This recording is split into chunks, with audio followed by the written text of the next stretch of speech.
আসসালামু আলাইকুম। যারা বিদেশ যাবেন এগ্রিমেন্ট এবং ভিসা আপনারা বাংলাতে ট্রান্সলেট করতে পারবেন। বাংলাতে ট্রান্সলেট করে আপনাদের কাজের বিস্তারিত আপনারা দেখে নিতে পারবেন। কেউর কাছে আর যাওয়া লাগবে না, কোনো লোকের কাছে যাওয়া লাগবে না। আপনার হাতে থাকা ফোন দিয়ে আপনারা আপনাদের যে কোনো প্রয়োজনীয় ডকুমেন্টস আপনারা স্ক্যান করে ট্রান্সলেট করতে পারবেন। তো কীভাবে ট্রান্সলেট করবেন আমি স্ক্রিনের মাধ্যমে সেটি দেখিয়ে দিব। আর চলে আসলাম স্ক্রিনে আসার পরে যে কোনো একটি ব্রাউজার ওপেন করে নিতে হবে। আমি গুগল ক্রোম ব্রাউজারটি ওপেন করে নিচ্ছি। গুগল ক্রোম ব্রাউজারটি ওপেন করে নেওয়ার পরে এখানে ক্যামেরার মতো একটি আইকন আছে, এই আইকনে জাস্ট ক্লিক করে দিবেন। ক্লিক করে দেওয়ার সাথে সাথে এমন একটি ইন্টারফেস শো হবে। তারপর আপনারা ভিসার কপিটি এখানে সাবমিট করে দেবেন।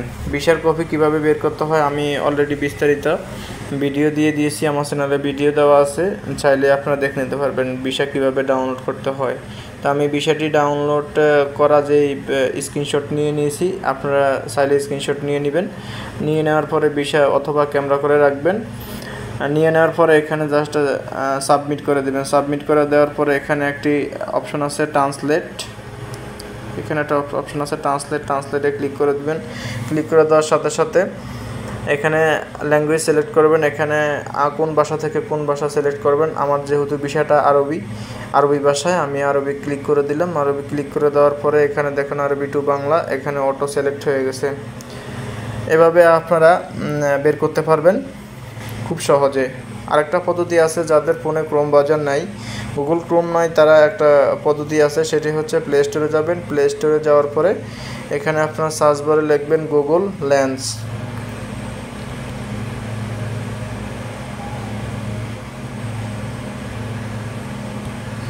গুগল লেন্স লিখে ক্লিক করবেন।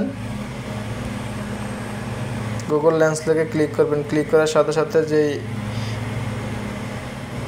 এই অ্যাপটি আসছে, এই অ্যাপটি আপনারা ইনস্টল করে নেবেন। ইনস্টল করে নেওয়ার পরে আপনারা এটি দিয়ে কাজ করতে পারবেন।